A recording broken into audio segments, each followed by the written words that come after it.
Kebanyakan orang muslim yang tidak bertaubat, maka Allah masukkan ke neraka. Dimasukkan ke neraka itu merupakan wujud kasih sayang Allah, bukan kebencian Allah. Allah ingin orang-orang Islam yang tidak bertaubat dimasukkan ke neraka untuk dicuci, dibersihkan dari dosa yang belum sempat ditaubati. Umpama baju kotor mau dimasukkan ke lemari maka dicuci dan disetrika, dibersihkan dari kotoran yang melekat. Di bulan Ramadan, Allah membebaskan banyak ruh setiap hari dari neraka, dan paling banyak di malam Lailatul Qadar. Saya itu umpama orang Jakarta yang bisa melihat Jakarta, tapi tak bisa melakukan apa-apa kepada Jakarta. Saya umpama orang yang bisa melihat akhirat, tapi tak lantas bisa melakukan apapun di akhirat. Yang bisa menolong orang-orang tua itu ya anak-anaknya.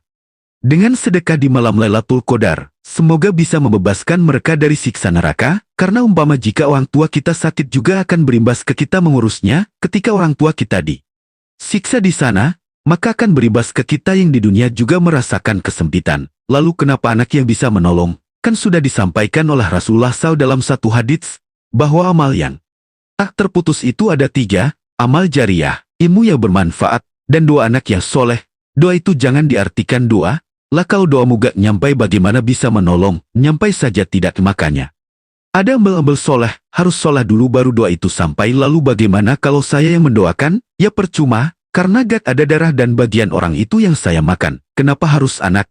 Perlu dipahami, sebenarnya bahasan hasil akhirnya sama, antara amal jariah. Amal jariah itu suatu amal yang dipakai orang lain, dan yang memakai tidak putus-putusnya memakai, entah membangun masjid, menggali sumur untuk umum, membangun jalan, apa saja yang dipakai banyak orang, selama itu dipakai orang maka itu namanya amal jariah. Tidak harus masjid, fasilitas apapun yang dipakai banyak orang dengan kebaikan itu namanya amal jariah. Juga ilmu yang bermanfaat. Bermanfaat itu maksudnya ilmu itu diberikan ke orang lain, lalu orang lain memberikan ke orang lain lagi, dan seterusnya sampai hari kiamat. Maka itu namanya ilmu yang bermanfaat. Tak harus ilmu agama, apapun ilmu kemudian bermanfaat untuk kehidupan maka itu dinamakan ilmu bermanfaat.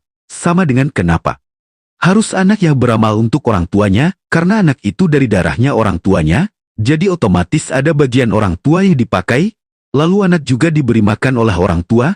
Maka ketika anak itu melakukan kebaikan maka akan berimbas ke orang tua. Gak beda dengan anak, misal contoh, orang tua tinggal dengan anak, anaknya bikin bakso, orang tua pasti merasakan baksonya. Ya misalnya anaknya pelit banget gak mau ngasih bakso, ya tetap orang tua merasakan baunya bakso, kan tetap merasakan, walau hanya bau bakso. Gak beda misal anak jahat tinggal sama orang tua lalu si anak bakar rumah, orang tua yang tinggal di dalam rumah akan ikut kebakar. Kok gak kebakar?